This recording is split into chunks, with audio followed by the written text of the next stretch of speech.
Today we are looking at some very disturbing events. It looks like big fraud on the hands of the Defense Secretary, Pete Hegseth, some kind of insider trading that is involved in unethical, illegal. We're going to dissect that today with Mustafa and Alex. So welcome to the show. Okay, so according to the Financial Times, before the U.S. launched its war on Iran, Operation Epic Fury, Hegseth approached Blackwater, I think that's the name of the company, and asked them to buy BlackRock, invest in them before the war. And a flag went up when he did that. A flag went up, and they told him the stocks weren't available. I think the reason the flag went up is because you're investing before anybody knows that there's going to be a war. And that's a conflict of interest because it means you're going to make the war happen no matter what, since you're the one who determines that the war is going to happen and you know it. And they say it's wrong because he's getting insider information, but it's even worse than just insider information. You have information that you're going to start a war and you're basically betting on it, betting on the war manufacturers. That means you're going to start the war so you can make money. So not only would that be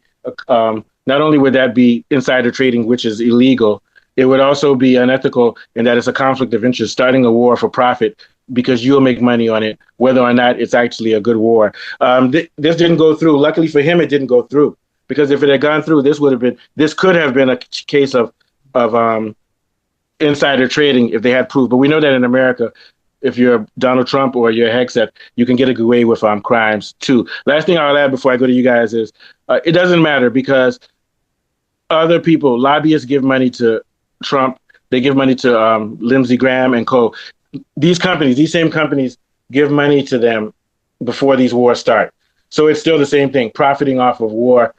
And then the reason you go to war is not for strategy, it's to please your donors so you can keep getting money from them. AIPAC, even AOC, who's supposed to be a socialist, she signed off on billions for Israel. This war is on Israel's behalf. So what we're looking at in America, which you can't find in any other country in the world, especially not in China and Russia, they'll cut your head off for this. You can't be in the military and also invest and profit off of it, because that's a threat to national security, because you might enter wars which you shouldn't, just like America, to the point where you might send your kids over there to get killed for nothing, so that the generals and people like Hegseth can make money because they invested in a war, whether you win or lose.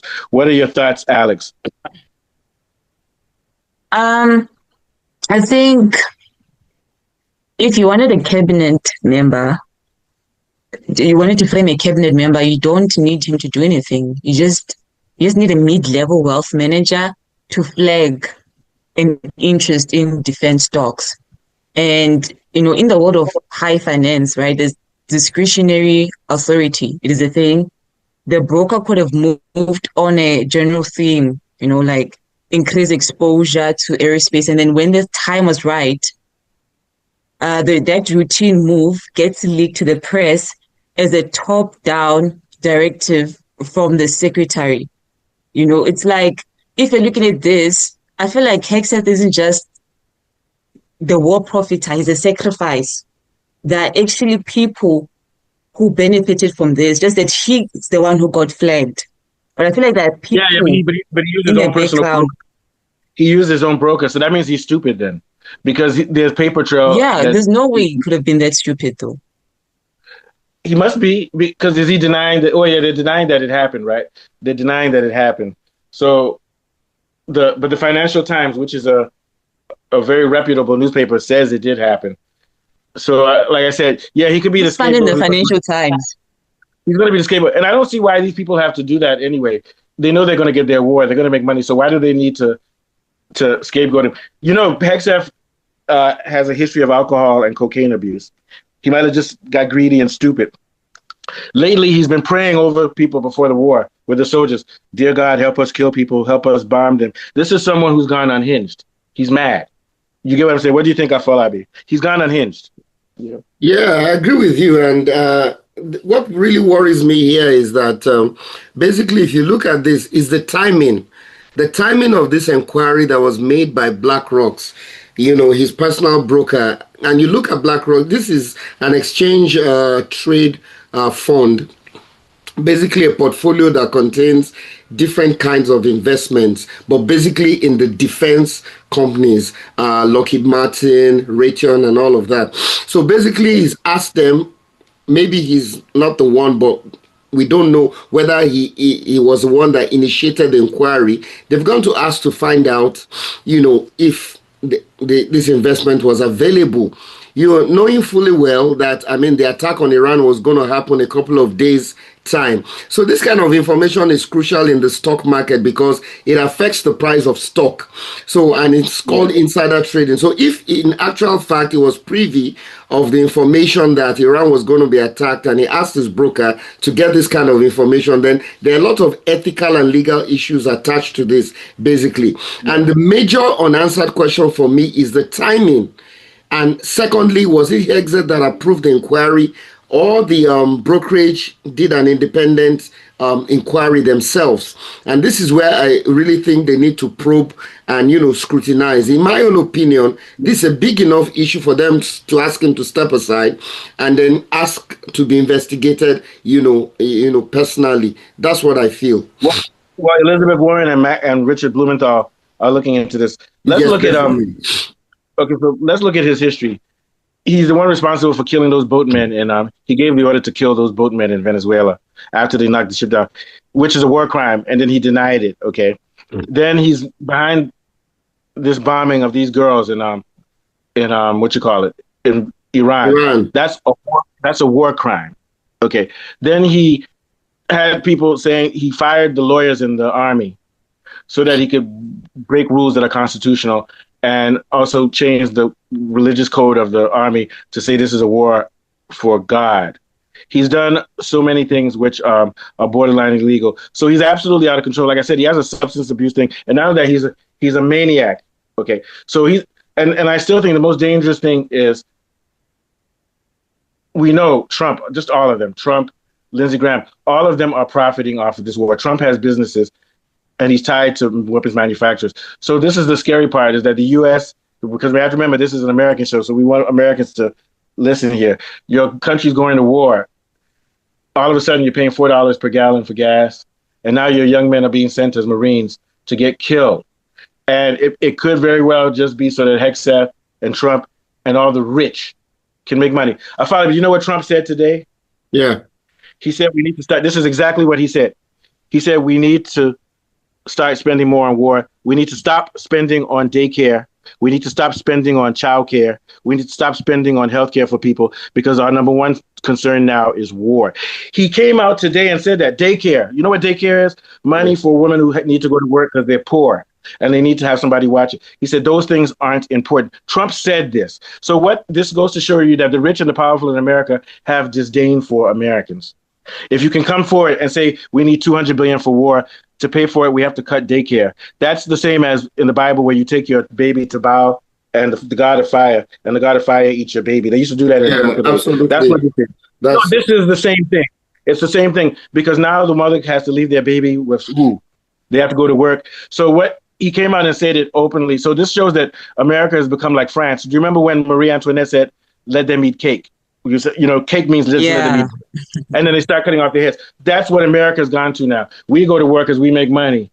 Forget our children. Daycare is not important to America. So what he's saying is that beating Iran is more important, because he'll try to say they're a threat to America, which we all know is a lie. What are your thoughts, Alex? It's very scary, what America is going through. And it's scary for the people, because they're going to suffer for a war that doesn't make sense, a war that is not benefiting anyone, honestly. It's only benefiting Israel. It's unethical. And, Hegseth is it's just greed at this point. Like, it's just major greed. And everyone is basically going to suffer. And that is the saddest part of it all. That the citizens of America are going to suffer. They're going to pay for this. And they know, America is delusional, because Americans are sitting down and they're in denial. They're saying we're winning the war and nothing will happen to us. It's just like if somebody tells you you have cancer and you only have a few days to live. You don't want to admit it. So they're willingly marching along with their leaders, because if they say that their leaders are bad, then they're going to panic because they realize they're in a bad situation. So Americans are pretending like the situation is bad because they're if they realize that it's really bad, they're going to panic, and they don't want to panic. So what they're doing is just like people who take heroin or take drugs. They take drugs so they can escape reality because it's just too difficult. So that's the thing about America. America doesn't. They'll listen. Their drug is Donald Trump, TV, drugs also. So they don't want to admit, which is what's really scary, that the country is on the brink of finishing off. It's on the brink of implosion. We have ICE killing people on the streets of America. We're in the middle of a war now, which we're not winning. Doing it for Iran. Our leaders like Charlie Kirk are getting shot, probably by the Mossad. So there's a lot of things happening in America, and Americans don't want to admit it. So when our comments on our show would be like, you guys watching fake news, they're going to call what we're saying fake news. Okay, continue believing it's fake news. Is it fake news that you paid $4 for gas last week? Is it fake news that now people are deciding whether they should buy meat or deodorant so they don't smell at work? Do I want to smell at work and eat meat, or do I want to eat meat and smell at work? Americans, is that fake news? All right, what are your thoughts, Afolabi? Yeah, and if you look at this thing, I mean, this should be investigated. And what really worries me is the fact that the Pentagon seems to be pushing back. Their spokesperson, Sean Parnell, called the report false and fabricated, asserting that neither Hegseth nor any representative approached BlackRock, which is a lie anyway. I think the right thing to do at such a time like this, where a lot of Americans are irate and, basically annoyed with the way the things are being handled, I think there should be an independent investigation. I mean, when you seek to profit from defense contractors while planning a war, it's a conflict of interest. And then there's also another law. I think it's under the 2026 ethics rules. High-level officials are restricted from owning or purchasing stocks in the top 10 defense contractors. So these are not legally, it's wrong. Ethically, it's wrong. Let him step aside. Let his deputy take over and let him be investigated. At least give the Americans some semblance of equity and transparency. That seems to be, that seems to be two words that are not in the Trump dictionary, but at least pretend to be doing it. I think Trump, you're taking the same, you're taking the same drug they do if you think that's ever going to happen. Yeah, I know what happened. Trump said this when he ran for president. Trump said that if he shoots somebody in daylight in front of the whole world, nobody will arrest him. He's telling the truth. But do you know the funny thing? I saw him on air talking to people, and he said, this whole idea of attacking Iran was all Pete's idea. Pete said, let's go for it. You can't imagine. My goodness. It's Pete's problem now, not your problem, Trump. You can't That's imagine. why he said like this. It's Pete's idea. It really was his idea. Really good idea at first, I thought, but it was his anyway. You never know what's going through this guy's mind. You never know. Here's what I believe. The powers that be that make money off of war, they hired Trump and Hegseth because they need clowns that can take away the attention from the dirt that they're doing. JP Morgan is making money from this war no matter what, whether USA loses or not. So American banks don't represent America. They represent their own profit. They won't be hurt by these wars. You get what I'm saying? But the problem is the Americans are living in a fairy tale world where they believe their country can do no wrong and can never lose. They're about to find out. Because now, if you want to buy oil in the Middle East, you have to buy it with Chinese money. Mm-hmm. I'm going back. I lived in South Africa 5 years. I'm going back. And I can actually say it's rational for me to go back because South Africa is a BRICS country, which still produces things. The problem is South Africa. South Africa's problem is corruption, right? But what I'm saying is that in South Africa, if I get a job paying me, let's say 70 or 80,000 rand a month, it's better than me making 600,000 rand a month in the US. With 600 rand a month in the US, you're still broke every month. So I'm leaving, man. Go teach at the university. I'm just waiting for my son. I'm going to live here, or if I don't live here, I wish I could speak Chinese or something. I'm not joking. Or like, I feel like, what did you say, New Zealand? Yeah, New Zealand and Australia. Go to countries that have real economies, because the U.S. economy, and I work with kids who have autism, okay? So our company is almost on the brink of losing clients because the government is cutting healthcare, which means I'll lose my job. Do you get my point? Because kids with autism, it's not important to take care of them. It's important to take care of Israel so they can kill people, kill children. You see what I'm saying? Mm. So I'm not joking when I say I'm leaving America, because things are getting tighter in America. The border country is better, Canada. All right, so we're done for today. Last thoughts, Alex. Yeah. I feel like, you know what's the worst part? is that we've become so numb to it. Like most people, they've become so numb to this. We treat it like a political scandal instead of a moral emergency. We let them wrap greed in their flag and call it strategy. Meanwhile, the kids who actually have to go out there and bleed for these investments are the ones who come home to a system that can't even find the budget to fix their, what is it called? Stuff is it VA benefits? Yeah, I'm not yeah, sure. VA benefit. Yeah, that's what they call Isn't it. it, That's the veteran, it feels yeah, like, VA is the veteran, VA hospital. Yeah. yeah, the Pentagon has really stopped being a shield for the people. Yeah. And it's now just a piggy bank for the elite. It's really sad, hey. Let me tell It's you how messed bad up. it is. Let me tell you how bad it is. Afalabi and Alex, when American soldiers go to fight in Iran, okay, some of them, their children don't have anybody to stay with, so they have to put their children in foster care, or they have to beg their aunts or somebody to take care of their children. And then a lot of times their wives divorce them. So what I'm saying is that sometimes you'll have two guys in the military that are married that they have to go to Iran to fight. And the government won't pay for their children to be taken care of. So their children have to be taken care of by foster parents and stuff through the government and not taken care of properly. But yet you're going to go die for them over there. That's the problem. You see what I'm saying? What are your thoughts on Falabi? Then we're out of here. Yeah, And it goes to what you were saying about the VA. When they come back, they'll have mental wounds, but there's no money to take care of the soldiers. Yeah. Go ahead, Mr. Afalabi. Yeah, basically, it's so sad that, I mean, priorities are being misplaced. We're now talking of a budget to fund the war where primary health services are being ignored. And it's so sad. And we don't know where this is going to end because nobody knows the next thought that's passing through Trump's mind. And if you look at this, yeah, if you look at this, Madman. It's not good for anybody. I'm sure the Congress is going to call him for some hearing, but the Pentagon will push back as they usually do, and nothing is going to come out of this. But if America should proceed on this, their ground troop thing, all they're going to get on their face is egg, and there's going to be more pressure internally to withdraw from this mindless war.